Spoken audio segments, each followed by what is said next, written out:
Hi and welcome to another episode of Degen BJJ with me, Irish Mike, and my co-host. It's a me, Ken. Fantastic. No, I'm not going to be changing my entrance because I'm going to remain constant and boring like I do with everything else in my life, and I'll leave Ken spice up the podcast. Honestly, mate, I'm going to go back to the classic Yeah, Ken. I'm actually missing it now. Because these intros are giving me anxiety. I'm like, how am I going to say it this week? The moment when we press the record button, I'm like, fuck, I've got to say something higher energy. So yeah, guys, these are drawing to a close. The Mario might be the final emotive introduction that you get from me, but we do appreciate the fucking lost my words. Yeah, the engagement. The engagement, yeah, I always appreciate the engagement. Always appreciate the shit talking. If you're going to give us banter, make it good. So yeah, me and you, Mike, back to square one again. Back to the duo after Benny's swanned off to Asia this week. Getting his flights, and yeah, nice little run of guests. So thanks to everyone who's kind of been on, anyone in the community that's fired over the questions. Much love, like we say. Engagement's good. Got to pump up those numbers. Yeah, somehow it'll come. If you build it, they will come. So. Exactly that. So busy week. Busy week for you, eh? Just what was it yesterday? You're saying pumping those Paddy Daly numbers. Yeah. Like I done 3. Had a little thing with work. Didn't know if I was in a job or not there today.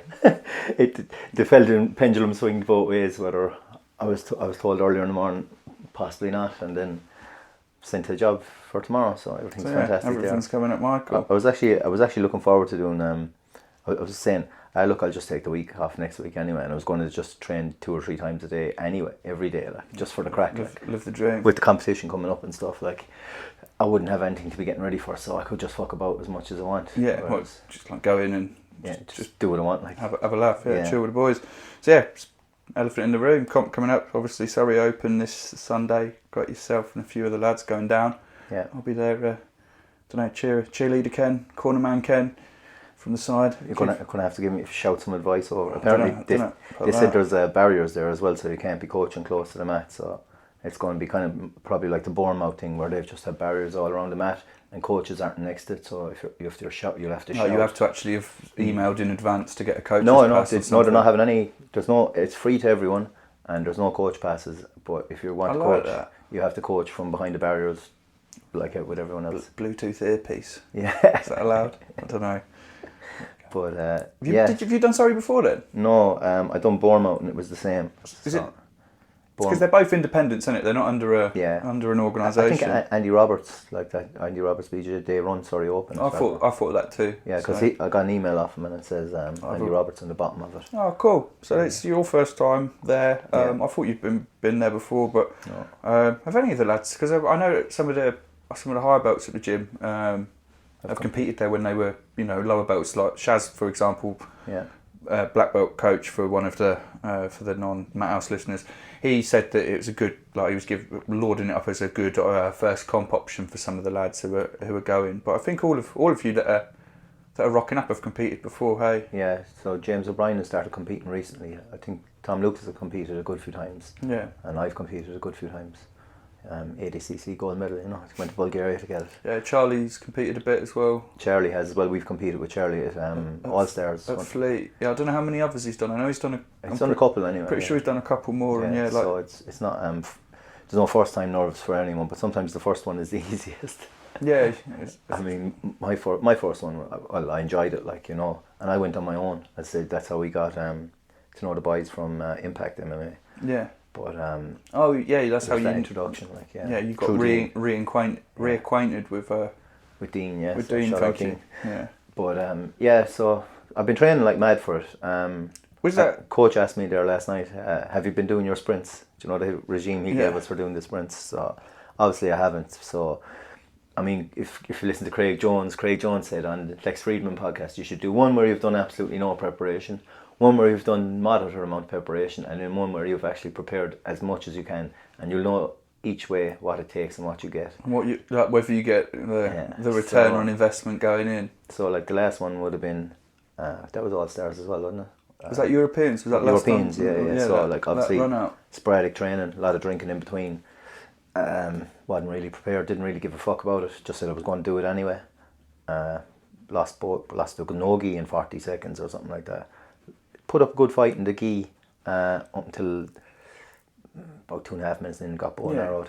But yeah, it was like mistakes were made. And would you say that was moderate prep or no prep then? no, that wasn't even. Just No, turning up to the gym now? No, and again? because I'd only done like two sessions a week sometimes, and one session a week one times. Whereas like I've been training consistently now for, well, you know, sure, we're nearly training partners most of the time, like, so. But like this, I was just doing. I said I was either going to do Wednesday, Friday, and a warm up Saturday or something like that. And I said, you know what? After the day off work, I'll do the 3. I'll do the 3 in 1. And you seen me because you came on for the 7:30, like. Yeah, I was just no energy. End of the day class, which is always quite a tough one anyway. Yeah. Like that class is. So I done like the 7 to 8, and then the 12 till 1, and then the 7:30 to 9. Yeah. I was just like, by 8 o'clock, I was just rinsed. Like. Yeah, I remember you saying like you were like, like when we were drilling, you were like, I'm probably not going to roll, and then we were about to roll, and I was like, we've been. You said we'd flow roll. I was like, we've been drilling, so we'll have a flowy roll to warm up, and you were like, nah, let's just see how we go. Yeah. Ended up being a fucking half decent roll with Dom coaching you and then Connor coaching me by the end of it. And you know, as soon as somebody starts giving you advice from the sides, You just like, turn it up a notch. for fuck's sake, well, this is a go now. But yeah, no, that's good, man. So was the increased training volume, because I know that you're probably never going to be one to do sprints off the mat unless it's like, you know, arranged under Matt House banner, or we're all doing it together. You know what I mean? I don't see you. I'm going to try. This ADCC thing is Poland is in the back of my mind, and because I'd like to go to Poland anyway for a week. Yeah. And it's in the back of my mind, because Lucas is going obviously, and I'm thinking of doing a big prep for that, but I don't know where that falls between the holiday and going on soon. So like I'd like to give it a month of actually doing a little, because it'll take me a good while to build up my fitness. Like it's not something I'm going to do in 4 weeks, but even if I just started off a couple of days, 1 week, you know, and maybe do it two days maybe for the first 2 weeks, then build it up to 3 and then see how it goes, you know. Was this increased training volume that you've been doing intentional as like a prep for Surry? Because like, was that, I know that when you want to get better at, or get fitter at jiu-jitsu, you generally do more jiu-jitsu. Just do more That's jiu-jitsu. what I do, yeah. No, I just missed the time off the mat, because like you know yourself, like 3 days is the minimum, and it's usually with a fourth, or else you'll do 3 days and you'll have a double in there, and then you'll do the Saturday. Yeah. So like it's minimum 4 classes a week, like or whatever hours that works out into. It can be different depending on if you're doing an hour and a half. Which classes, yeah. It's so usually between 5 and 7. 5 and 7, yeah. So 6 is like kind of the sweet spot. So I've been hitting that consistently like for the last few weeks. So it's hard to, it's a hard thing to know, because like I feel like you're nearly getting worse at jiu-jitsu, but you're probably improving, you know. Like I feel like my passing isn't as good as it was months ago, which is weird. Yeah, it goes in cycles though, and different things will be working for you well, and other things won't be working as well. I think this will be a good test, like to see where I am, and like where you're at without any comp specific prep, but just with your like, you know, general. Because it's not a big one, and like you were on about doing the, what's the big you were on about doing the prep, using Fleet as a prep for. Oh, that's for the English, but you've also got IBJJF London in the full one in October, which I think a few of the lads from the gym are going to do. So both of those I'd like to do a proper warm up for. I'm going to use this as a stepping stone to start my comp prep, like to try and get yourself back in the swing of things. Yeah, it's just, you know, personal preference. Like I know it's just weird, like the way I'm feeling. Like 3 weeks ago, I was fucking feeling like shit about my jiu-jitsu, and I wasn't feeling too bad then last week, and this week's a bit. But I'm really enjoying it this week. It's that roller coaster, isn't it? Yeah, it's that roller coaster that we always talk about. Do you know if any of the other lads have been doing like comp specific prep, or they've just been getting like Charlie always is in like pretty robust shape. Charlie's just a fucking machine. Yeah, let's be honest. Yeah, I was gonna say I think he's ready to compete most days of the week. Yeah, but I think he'd get out of bed at 7 o'clock and he could have a fight. Like. Yeah, but yeah, like I know that obviously, James has been getting the reps, and he was one of the most attended. Yeah. One of the most attended. He's gone miles better as well. Like his jiu-jitsu was very good. He was saying to me, I want to watch out for you. I was like, mate, I can't even pass your guard anymore. Do you know if anyone's been doing the off the mat conditioning stuff, or do you think most of them have just been smashing in more mat rounds? I'd say no, but I'd say if you were to talk about Charlie, like Charlie does the wrestling and the MMA training and that would be a different form of training and fitness. Yeah. But I can't speak to James. I haven't really spoke to him about that side of things. And Tom Lucas, with everything he's going on, having a family and the amount of times he trains, I wouldn't imagine he's doing too much. Yeah, no. Well, they all listen, so boys, reach out in the community, let us know what you've been doing. Obviously, it's only from my side of my opinion of not having talked. Yeah, and we'll all be there on Sunday, so repping the Matt House colours, and it's gonna be a good vibe, I hope. Yeah, hopefully. I'm actually going against a guy, Ryan. Can't think of his second name, but he bet me a white belt in Bournemouth, and it was one Bobby. It's on my Instagram. Bobby's with me, and his guy's with him, and the two of them are just talking over the two of us doing two white belts doing jiu-jitsu, and it's actually hilarious. Like, he's like, go for defend the triangle. He doesn't know how to defend the triangle, and all this rolling commentary. It's just fantastic. That's hilarious. So it's the fella that beat you, so it's a chance for Mike's revenge, eh? Yeah, well, that's if I suppose selfishly the goal would be to get that one back at least. But there's 8 people in the bracket. Oh, so nice. That's minimum 3 matches. You've got a good go then, hopefully. Yeah. So we'll see. Like, hopefully I can step up to the plate. Like, try and get sleep right now and all that kind of right coming up to it. And I've laid off the booze a bit. I had a blowout last Saturday. As much as one can. Yeah, we both had a blowout last Saturday. But like I didn't have anything. Well, I suppose the Saturday before that, but like it was another. There's a trend. There's a trend to this. But this Saturday I'm not going to drink at all. Me not drinking is like 2 or 3 bottles. Yeah. Not drinking to excess. Yeah. It's probably best for you back at work. Like I said, it could be tempting if you'd have been off for like. I actually would the have. rest of the week. I was thinking. You say that now. You don't. Now you don't have to. You don't have to prove it. I had thought that to keep me out of the pub, I was thinking, or out of the bookies or whatever, I was going to just go to the training the morning and the afternoon and just not spare or anything, just go and do the technique and then just sit back and relax. That side and chill. Like I say, I was doing that a bit injured, and it's a lot to be said for it, to be honest. I don't know. Yeah, it's I don't know. I think I don't know, certain times you think I'm going to change things in my jiu-jitsu and then everything stays the fucking same, Yeah. So it could have just been all bullshit thoughts in my own mind. That's it, mate. We all go through those cycles, though, and I'm going to do this. I'm going to start fresh from this week. This weekend, I'm not going to drink. To tell ourselves those same old lies again and again. But yeah, speaking of comps, obviously, and you getting ready for this one, I was saying to you on WhatsApp earlier in the week, actually, like. And I don't want to comment specifically on Andrew's situation because it was his comments that made me start thinking about this. Like, he mentioned about moving gyms due to a lack of support from his coach. And like I say, I don't know that situation. I don't know what was going on behind the scenes there. So this isn't about that, but it's more about the topic of gym culture. Exactly. Professor and jiu-jitsu player. Kind of what do you need from a gym, in a sense, like as a competitor, or what should you expect from a gym as a competitor, like, because obviously, let's be honest, unless you're at a comp specific gym, which in the UK, there aren't really many. Checkmate they've gone to the trouble of making GIs that say competition team. Yeah, like they're going to have like a comp squad within their affiliate, like the big gyms out of London, like RGA, they will have a comp team that does comp specific training. Like Owen's gym, the Carlson Gracie up in Hull, that's a very comp specific, competitive minded gym. So unless obviously you'll go into one of those gyms with a specific comp program, the majority of gyms, like if you're not living in a big city, it's going to be maybe you'll have an option of 1 or 2 gyms, right? I'd say it depends on the members, really, doesn't it? Yeah, but then, like, those gyms, their MO is going to be to make money, hey? Yeah. So they're going to have to appeal to a wider range of hobbyists. Yeah. Competition sparring doesn't. It's not for everybody. Always appeal to them. So I wondered, like, do you have expectations? Like, do you think, like, as a gym, they should provide some form of comp, like, in the prep for the competition and then at the competition? Where do you sit on?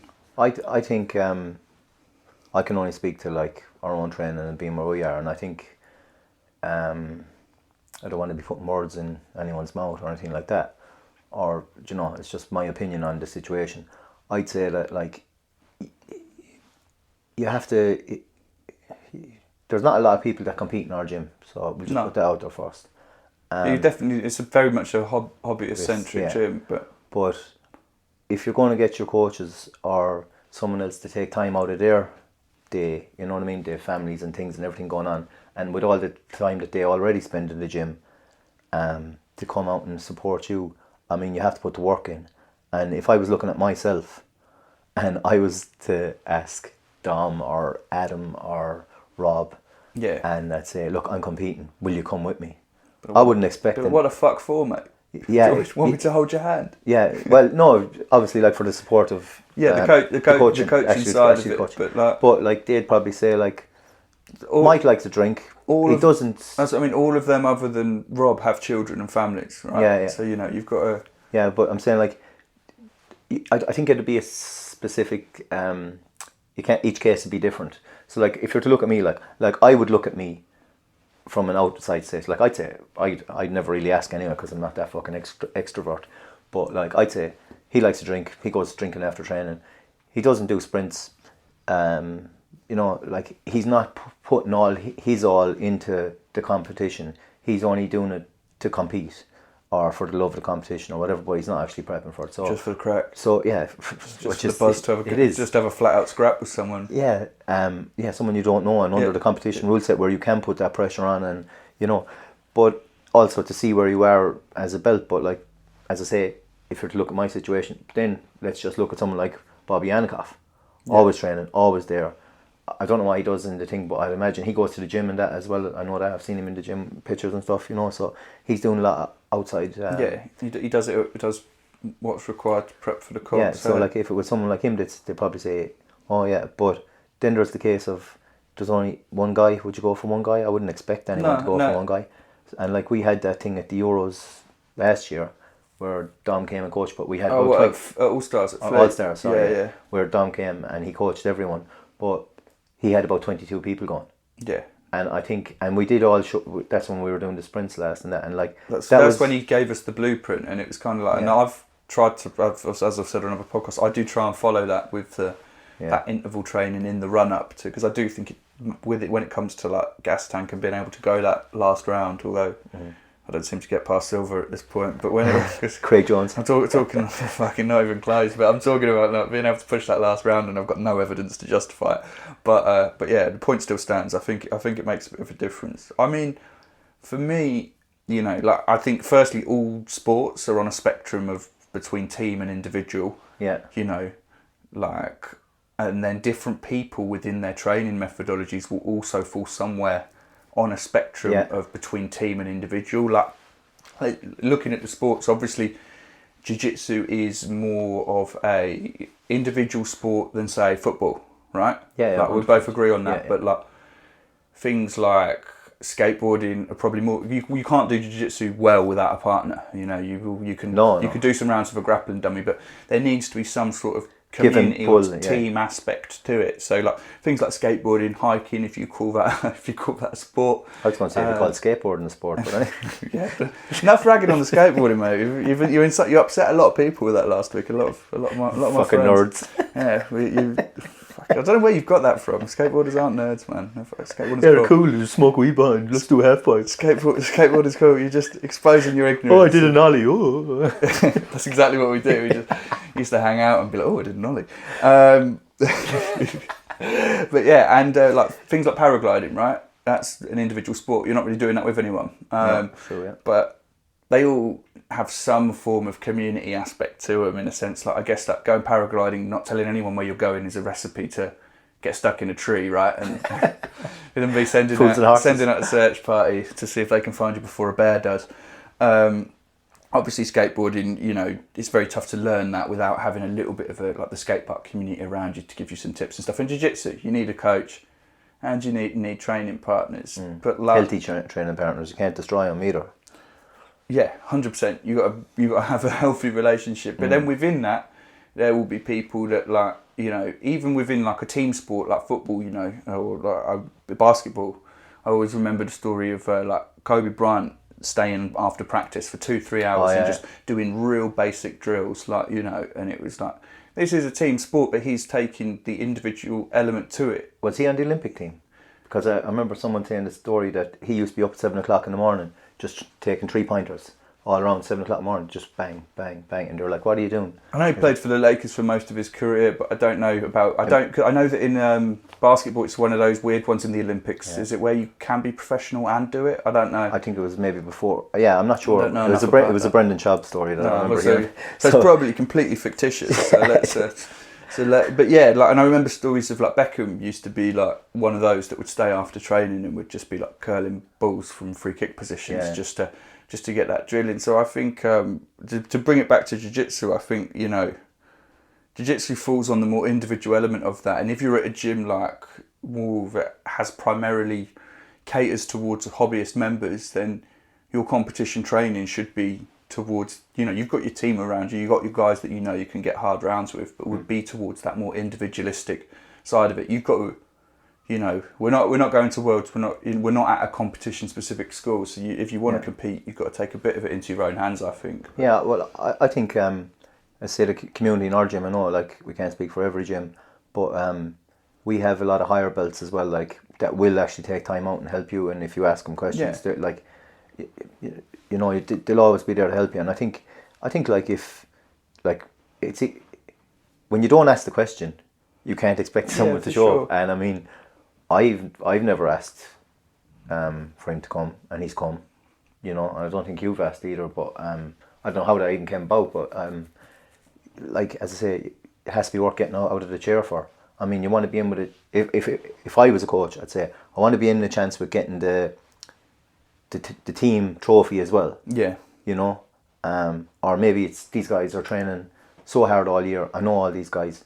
I'm gonna show them a bit of love or whatever. You know, they've asked me, but sure, I don't fucking ask, and I don't expect it either. I mean, but like we were talking about it briefly there about maybe like you said, be up to yourself. Like if you know you're in a group of guys that compete. Like we have open mat so many times. Making sure you set aside dedicated time for that. Like Sundays is a great time. Like if double class open or 2 hours open mat.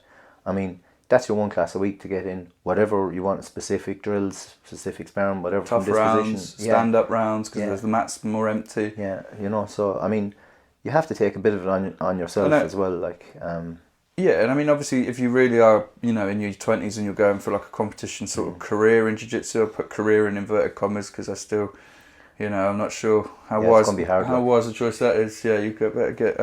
You want to have the trust fund ready, like, you know. Either have a trust fund or a taste for pot noodles for sure, because it's going to be a bumpy ride. Pot noodles and bed sits. Yeah, bumpy ride. Bed bugs and pot noodles. Name of your autobiography as a jiu-jitsu athlete. But yeah, I think unless you're moving to a comp gym with a real idea of making a go of it, I think, like you say, it's about taking that individual initiative. Take initiative and push the training. Because like, what do you need for a good comp class, right? Before we actually talk about getting to the comp, what do you need? You know, the off the mat conditioning, only you can do that, right? Sure, if your boys want to drag you out and run hills with you, great, but you know, you can slack off at hill running. You can give 80% instead of 100. You're more comfortable if someone else is there. Yeah, but even then, you know whether you're pushing or not. You know, you're only lying to yourself. Like the conditioning, I believe that's on the individual almost entirely. But then for the class, obviously, you're speaking from a good perspective as well because you do condition outside of it. So just be clear on that, like. Yeah. Whereas I don't, like. Yeah. I would need someone like you to carry me, but at the same time, when I say carry me, I'd say like we're going running and like if you take off, I'm just going to go fuck him. I'm just going to slow down. I would be like that. Like. That's why that hills thing's cool because it's only like 65 meters up a hill. Yeah. So then even if you're mispaced, it's like you're only going to be a few seconds behind the person anyway. So that is good doing those reps that Dom set out. But for the class, what do you think you need? You need some obviously good training partners. I think a bit of space to do some stand up. I think you need, in my opinion, what I do like a higher belt like that has competed and has good knowledge of. Well, they will have knowledge of everything, but. I think like we have. Do you mean for at the comp? For the classes. For the class to prep. So we'll just say me and you have a round, right? Maybe we film it because we never do enough of that. I think if I filmed my jiu-jitsu, I'd find so many mistakes I'm making that I could point out, that someone could point out and say stop doing that, and I never do it, and it's something that always crosses my mind. but when I get in, I just want to spare. I'm just retarded. Just want to have a roll, eh? But yeah, like you're saying, I think you'd need to like record yourself against a couple of people who you go with. Treat it like a comp pace. Look back at it, see where you both went wrong, analyse that, and use that to carry through, and then maybe work on that for 2 weeks or something like that. I don't know. That would just be a rough idea in my head. Now, that would never happen with me because I'm great at ideas and very bad at following things through. I think so. No, but I think like the big thing there is, again, most of that is you taking the initiative to film your roles, and like the only real essential necessity other than a smartphone there is a partner that's willing to have a comp level go with you, and you can do that in your like. There's enough of them in our gym, to be fair. Like. And that's what I mean. I don't know if like, because I think when we initially talked about this, I was like, I was coming from the position of I'd like a comp dedicated class in order to, make sure that you're not, I think my exact words were with a bit of a less of a focus on drilling. Surprise, surprise, a blue belt that doesn't want to warm up or drill, but like with a bit more of a focus on kind of like, positional stuff, like maybe shark tanking people to help build the gas tank and get used to that real intensity, and then like comp level goes for the rounds, or comp paced goes. But I think now I'm speaking to you and actually thinking about it a bit, I don't think there needs to be a comp class at all. We just need to fucking pull our fingers out our asses like always. And as I say, it kind of falls on yourself as well. I mean, we used to have when we used to have the comp class last year, or even into this year, I think, where we do a stand up, and then we do a couple of bits of stand up at the start, and then we break into the technique because it's an hour and a half class.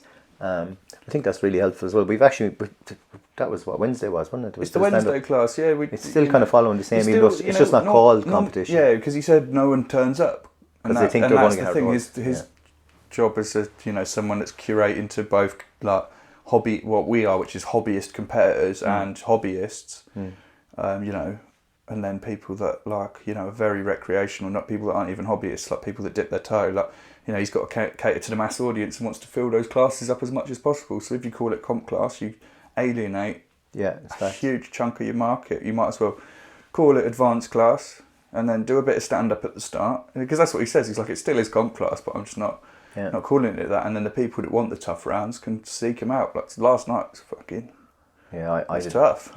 I actually sat out the last round, which I said I wouldn't. I was only thinking now, as I said that, I said I'm not going to sit out any rounds anymore. But I did do fucking. I'd normally give you shit for that, but after 3.5 hours of jiu-jitsu, you know what? I'm not going to take the low hanging. I'm not going to take the low hanging fruit. So obviously that's comp prepping for a comp. Like, what do you think you need at competition? Like, do you need like a coach or someone there? Because like, it's handy. Do you think like having someone, because jiu-jitsu is so, for me, like complicated, for want of a better description, like having someone who is significantly better at it than you, that can see positions from a third eye. Do you know what the funny thing is, and I always think about it is, do you know when you have your coach there, right, and they have their coach there, and you're going through something, and I was looking at a lot of competition videos last week, just to see like, what was it like, and blah blah blah, and what your road was. Yeah, and Bobby was like, watch your hand there, and I was like, I know he can get the arm triangle, shut the fuck up, but they're actually trying to help you, but because when they're looking as well, they don't know what you're thinking, and I think it works well in some instances. It works brilliant, because it doesn't matter what you say to them, they can't defend or counter what you're about to do. But in other things where maybe you might get, they're like, watch that thing, and then because they're going, generally they don't hear, they wouldn't hear the person on your team's voice, because in what's happening you're listening to hear a familiar voice. So like you'll only pick up what someone is saying to you if they're a familiar voice. But sometimes stuff gets through, that's only my own opinion on it now. Like obviously I don't. No, that's interesting, because like at Fleet, that's the only time I've ever, in the absolute, because Don was coaching someone else when I had my division match, so he only coached me in the absolute match, which I lost in the first round, and like the first half or 3/4 of the match, like I think it was my second or third competition, man. Like I was not listening, right? Yeah. And I remember hearing things, like now retroactively hearing things and being like, kind of not ignoring them, but just being like, Hindsight's 2020. Sure.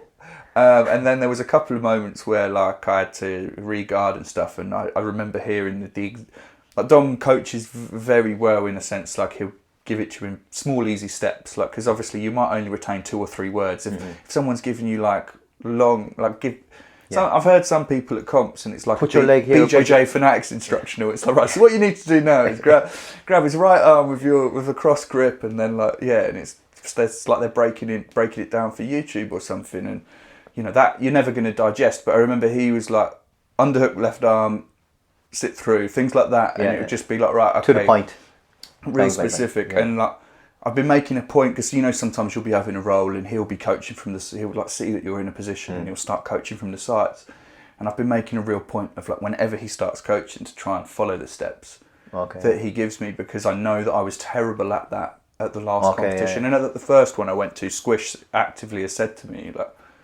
you boys are shit at listening. He said Bobby Yanikov. He's like, Bobby Yanikov is the one of you that can fucking listen to a cornerman or coach whilst he's giving you advice. Proper professional. So like, I think obviously if you've got someone like that, so 2 things, like not just they're there, but you can listen to and execute what they're requesting. Again, it's falling on you again. Like, it is useful, but I think a lot of the time, like, put it this way, bro. Like this weekend, I'll be more than happy to shout out how much time's left on the clock for you, to let you know what the points are, give some cheers of encouragement, but I'm not going to want to be giving technique specific instruction, because I know where my knowledge is, and it's not all that. So, you know, I mean, I was actually just going to say that before you put it through. It's like when we went with you, like, I mean, I can't explain, and I don't even see the right moves sometimes. I think, oh, you should go here, but it's could be the exact opposite where you need to go. And like, because I've done it in Mat, not often, I've done it a few times in my house where I see people run, and I'd say like, put your left hand in there, or what, just try and get out of that position or something, and trying to help, like, but I'm always conscious, like, someone there is going, what the fuck is Mike on about? Like, so that's why I said to you, like, I'll shout every 30 seconds, or if I feel like you're in trouble, because when I roll, after 2.5 minutes, I'm looking at the clock. And I think time for Sunday. Time and points. That's the only thing that matters. You're on these many points. That's it. And then having someone to video it as well, because like we're saying, the videos are so informative. But at the start, he started the podcast with "It's the fittest he's ever been," and now he's like, from 2.5 minutes onwards, I will be looking at the clock. No, I didn't say I'm the fittest I've ever been. I've said I'm the fittest I am in a while. Since the last competition. Sorry. Since the last comp. Yeah. No, I'm misquoting you, mate. I'm misquoting you. No, I don't tell any lies. I never lie. Try and attribute that. But so I think like a comp is a mostly individual endeavour, but it's nice to have, you know, a couple of sturdy training partners that can help you with your training and also help you on the day with timekeeping and filming. But like, I think to sum it up, like, it's like it all falls on you, but you can't do it on your own. Exactly that. And I'll tell you what, like you said about Fleet having 22 of us there with Dom coaching, some buzz, wasn't it? And it was good that we actually, we didn't get the trophy because they miscounted due to people registering under the wrong gym, but we did really, because we had the most wins. Like. Yeah, and I mean, like, we outnumbered people so significantly that I wasn't going to say that. I'm not surprised, but no, it's like you go to the British Open and you see some of the big teams, like you say, like Checkmat, like Drake as well, the Welsh one. They've got loads of affiliates. Like, you know, they're when they win the team trophy, like they take over the podium because there's loads of them. You know, we had a moment. We were a little independent gym, but we managed to, because the competition's just up our road, we managed to bring about, you know, anyone that's ever had a remote interest in competing ended up registering and getting involved. It was class. So yeah, it might not be essential, mate, but if you can get it, take it. I heard this Surry competition is a big Andy Roberts versus Carlson. Is it? Yeah, no, that would be fun to watch some scraps then. So I think they like to come into the Andy Roberts backyard and try and take a few trophies. So, nice. Wow. Hopefully we can put a dent in stopping some of the medals getting through. A few Methouse medals be nice. Yeah, we'll obviously report back on next week's pod. Ideally, we'll see what's going on with. We'll see what's going on with interviews and stuff. But from preparation for competition and your run into Surrey, You messaged me earlier this week with having a little existential crisis about training methodologies. I think you'd had a chat with a white belt and a blue belt after another blue belt and one of the up and coming white belts at the gym after training, and you sent me. I can't remember it, but do you remember the message where you were like, "I think I need to be doing this. I don't do any of this." Like what? So sum up the situation. Yeah. Bro. So it was yesterday we did 7 o'clock class, and Squish was closing up, and there was myself, Squish, Harvey, and Malcolm. Yeah. And so for those of you that doesn't listen, Harvey's like I think he's an ex-judo guy, used to powerlift, white belt, but very much a student of the game, working really hard, getting quite good. And Malcolm's a recently promoted blue belt that I've bigged up before, so I'm not going to kiss his ass again. If he wants to hear that, he can listen back to the episode where I said nice things once upon a time. But he's a Scottish fella. Carry on, Mike. Yeah. So they were just talking about how Harvey does 3 days of playing guard and 1 day of passing, and he was saying that's the way he's been doing it for so long, and he's going away on holidays. When he comes back, he's going to switch it around the other way. So as in he focuses he goes into the training like with being like, right, today in my roles I'm going to focus on this guard. My guard. Yeah. And I was like, all right. And then Squish was even going, oh, did you do it like that? And then Malcolm had said something else, but due to my brain now, and that was yesterday, he was saying how he trained, and he focuses on specific things as well. And I was like, fucking hell, like, I mean, I often think, right, I need to get better at my passing and I need to work on this, but I don't actually put specific days. You don't block stuff out and have a training program. And it really gave me like a different feel, but my fucking memory retention is just so fucking shite anyway. I think if I had a thing to follow, I'd probably just hate it. Like, it's what you said afterwards, because what you were saying was if you start blocking things out like that, it suits some people, like people that are regimented and like things, and like I love a scrap, and if I was to start turning it into something that was regimented, that's when I start losing interest in That's things. what I said. I think I said in a voice clip afterwards. I said, "What, you want to go back to school, bruv?" Like, I mean, there's when you said that, like, it actually, you just hit the nail on the head straight away, and it's that's the way, like, I just fucking wish-washing through things, ideas I have. And I say that as someone who takes notes, right? Yeah. I do take notes after class because that's the sort of, but not that, you know, I've mentioned before, Malcolm takes meticulous notes and he handwrites them as well, which is fucking gangster if you want my honest opinion on it. I take bullet points on it. I have like a fucking training log that I run I refresh it. I just make a new page each year, and it's like, you know, what date the class was, you know, what the class was, you know, was it like no gi for an hour and a half, was it a gi, technique, so what was the technique part, a couple of bullet points, and then some notes from sparring, like what went well and what needs work. And I do that every day, and I normally do it in the walk from the gym to McGaff, and you know that as I keep flaunting, that's about a 3-minute walk. So, you know, it's a couple of bullet points. So, like, you know, if it's a technique, it might be the cut. Because you know what, mate, I'm sorry, I used to, when I was a white belt, write really long notes, and I'll never look back at any of them. And I know people will say it helps with you memorising the movement and stuff, but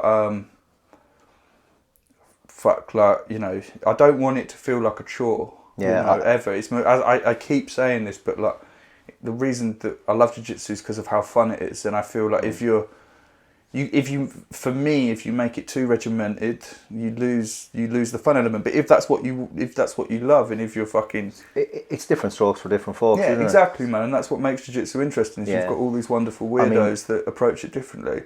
I just started doing positional sparring instead, like. Yeah, and I did say that to you because you were like, "Oh, I don't focus on that," but I was like, "No, you went like when you first got into guillotines, you went really deep." I still don't know if I say that. Like someone said, I said that like a Frenchman the other day. I don't look. It's a fucking guillotine, right? Was it you that said it to me? Yeah, maybe. I think it was. Down the pub, someone said, "You said like a Frenchman." I was like, "Yeah, I'm going to keep saying it like that now." But yeah, like you went deep on that. So although you might not like in advance like they do, be like, right, I'm going to do this many blocks of guard, this many blocks of passing. I know actively you've been like, right, you know, today I'm going to drill passing with Rosh and Ben, and like. You know, so you have noticed those gaps in your game, and you have taken. What I think is important is specific training. To get to my point, I've rambled quite a bit today. I've had one of those. Fine, don't worry about it. One of those wavy episodes where I just go off on tangents. But it's all right. We'll loop back. Yeah, I'll get to a point at some point. But you need specific training in a sense, like you need to focus your training. I don't think you're going to get as good as quickly as you can if you just come in and be like, I'm going to do the move of the day. Cool, now let's roll, and I'm going to do the same 3 techniques that I say that as someone that does the same 3 techniques a lot, but I stand by it. Like you, in the same sense that Malcolm has a plan of what he wants to work on, Harvey is this plan of what he wants to work on.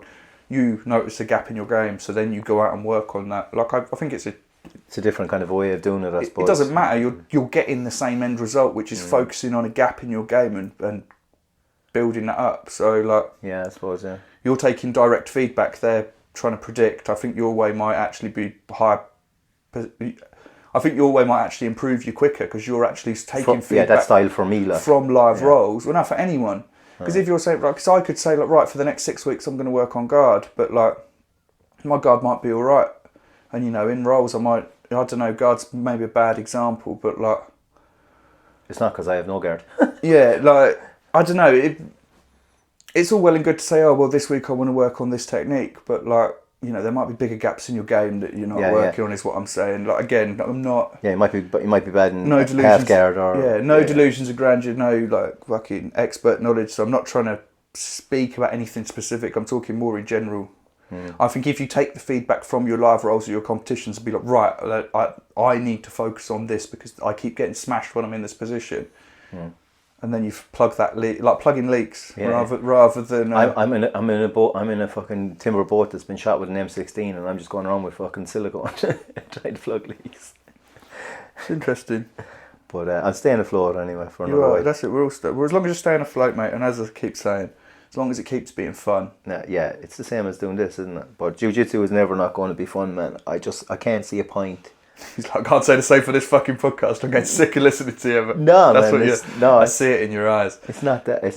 This is actually good fun because it's actually, I don't know, hopefully someone's getting, somebody's in the same situation or something, and maybe they're getting a bit of good thinking that because we're both very different players and our game is different, how we approach things is different, and I think if someone thought the same as we did, and maybe it might make them think something that might help them out, or maybe we might just laugh and say 2 boys are fucking idiots. Yeah, no, as long as we get they'd be right. As long as we get to listen, I don't give a fuck. Engagement, yeah, tell all your friends we're a bunch of fucking idiots and share that. Tell them to listen along and how fucking stupid we are, and please comment, all of you, and fuck it. Sorry, I went off on one day. Yeah, no, please do, mate. Encourage the engagement. All I've been doing is going off in various directions. But yeah, I think I learn more the way you do, or not learn, but I focus my learning more the way you do. I might do more like, I come home and maybe watch a few YouTube videos on something I'm specifically struggling with, and then try and implement that in a role. But I definitely will go in. Like, each week I will look back at what didn't go well in rolling the last week, and I'll pick 1 or 2 of those to focus on for a couple of weeks, and then move on to, each time I'll take the negative feedback and then make that my next learning point. But not everyone learns the same way. That's exactly what I always say, yeah. So, I mean, we kind of, this overlaps a couple of conversations that I wanted to have, like one that linked with the, the competition. You was talking about maybe not moving gyms, but you might, if you were very competition minded, you might want to move to a competition specific gym. And I was going to ask, like, do you think not having competition classes would be a red flag for a gym? Like, for you personally, would you think you needed to look somewhere else? Because I was looking on Reddit at one of the red flags, like every day or 2 there's a post like, I've just joined a new gym. Is this a red flag? It's like, the instructor's sleeping with half of the students. Is this a red flag? Fucking hey, it is. But they're like, a lot of them, it's like, they're not competition orientated. Is this a red flag? And people are like, yes. But like, it's not really. No, I think we've kind of put that one to bed. And I know when we did the rules episode, we talked about like what would be make or break with a gym. So like, I mean, I don't know. I feel if we go through. I was going to talk about competition-related red flags, but I think if we do that, we're just going to be rehashing a conversation we've had. But like, honourable mentions to severe hygiene issues, gyms that don't let you cross-train, have a uniform policy. Those are the red flags that I think are definitely worth re-mentioning. But there was the conversation in the WhatsApp. I think we've got to give that you said we'll give that a little bit of a reference with everyone's least favourite submission. So I mean, if you haven't, you must have realised by now that Mike fucking hates wrist locks. It's been well documented. And surprisingly, after it been put out there, people haven't tried. So that's actually hilarious. Or they really like me, I don't know. Yeah, I think that's it, mate. I think you've got a lot of fans off the back of this podcast, and they're just treating you nicely. Yeah. My opinion is like, I don't think there's any like least favourite subs. They're just the subs that I'm less good at defending, so I get caught in more often. I don't like them. And Squish put it another way. He was like, "Yeah, I hate fucking losing. So anything I'm caught in is my least favourite sub." And I'm like, I think that's the two sides of the same coin. It's like, yeah, I don't know. Were there any of the others that stood out to you? Yeah. So we won't throw any shade anywhere. But someone we know went training somewhere, and they got calf sliced by a white belt. Oh yeah, calf sliced and heel hooked by a white belt, another white belt. I was like that. I'm not going to go any further than that, but just because we're just to not be. No, I'm not throwing any shade. To be honest, when I found out, I was like, yeah, you were a guest in that gym there to put you on watch. Like, yeah, it was funny. Was in the gi as well. Just for those of you listening, the heel hook was in the gi, and it was done by someone that I believe would have been competing in the junior brackets. So it was some straight up savagery for it to do it to a guest to your gym. I actually kind of half respect it. Yeah, but I'd be furious if it was done to me. Oh, I absolutely adored it when I heard the story. I was like, sounds like you got exactly what you were looking for when you trekked in there. Big Kabir was saying about he was spazzy, and he was like, I don't have any specifically least favourite techniques, but he was like, I don't like anything spazzy, like when someone knees you in the head. And like, we'd been doing positional from butterfly the day before, and I'd gone to throw a triangle up on him, so I was constantly, like, for the rest of the day asking myself, I was like, did I knee Kabir in the head? So apologies if that was an indirect comment at me. I really hope not, but I can be spazzy, as we all can. Yeah, one of the lads commented darts chokes, which, I mean, it's not for something that you hate, I mean, don't roll with Aiden. No, I know. I think it's just because he's been caught in them a fair bit recently. I think that's why where his dislike comes from. Again, not throwing anyone under the bus, but I know who left that comment, and I've definitely darsed him a few times in the last few weeks. So yeah. But, I've been working on my darts as well, but I can't. I got close again. You reckon Ken, for people just because we only have audio, Ken has a shiner, and it's either me or someone else. And it could have been me trying to darce him, but I was actually saying to Connor, because like the Friday before, I had a massive black eye on the other side. On the other side, and then from Tuesday night's training, I had one on under my right eye, and then from last night's I've got another scuff now under my left, and I was like, I can say, oh, so and so did this, so and so did that, but the common denominator in this is me. I'm the one with the black eyes, so I've got to stop putting my head in stupid places, I think is the message there, bro. So I'm not gonna be calling anyone else out for any black eyes, and just solely, what did Bobby say the other day? Extreme accountability. Yeah, but I think Ivan said like a neck crank from Mount as well, and I'm like, who is neck cranking people in our gym from Mount? Like, it's can openers, as Luke says. I think can openers from like when the other person's in closed guard. Oh, yeah. So they've got you in their closed guard, and you're pulling their head towards you, so they can't like move their hips away. Yeah. But again, incredibly illegal. I can think of a few people in our gym that would draw for that. I could say no names, but yeah, I'm not aware. People of a certain strength. I mean, I just like, not submissions I hate, but submissions that I think are funny. I don't know if I've told so many people because I just think it's fucking hilarious. But Rob Brownbelt, like Rob Crawford, he'll often catch me in a triangle, straight arm me, and then wrist lock it at the bottom to finish it off. And it's just like, you could have triangled me, no, you straight arm me. Little booby prize. And then it's just like, always there's the noise as well. Like, yeah, he does, yeah. Yeah. But like, like, that's the kind of rolls which I think are like hilarious. And it's like, that's Tarico Plata as well. When we actually drilled that there last night. I think it's a Tarico Plata, that one. But he used to do that to me before we did the drill. On Tuesday? Yeah, on Tuesday. Yeah. Sorry, I did it on Wednesday as well, so I was just thinking, my memory short. But interesting podcasting, guys. Sorry, we can go through techniques we drilled this week. But I used to always know what it was when he had it on me, but I used to never know how he put it on me. I just know, like, I'm looking at my arm that way and his body is that way. That's a Tarico Plata. And I was like, how the fuck does he do it? And like, I was saying to Squish, and Squish goes, what, you didn't realise he just stepped over you? And it's like, no. No. If I did, I wouldn't even step over. I would have just tried to put my back on the that. disrespect in your voice when you say that means that you clearly assume I know far more about this sport than I actually do. Yeah.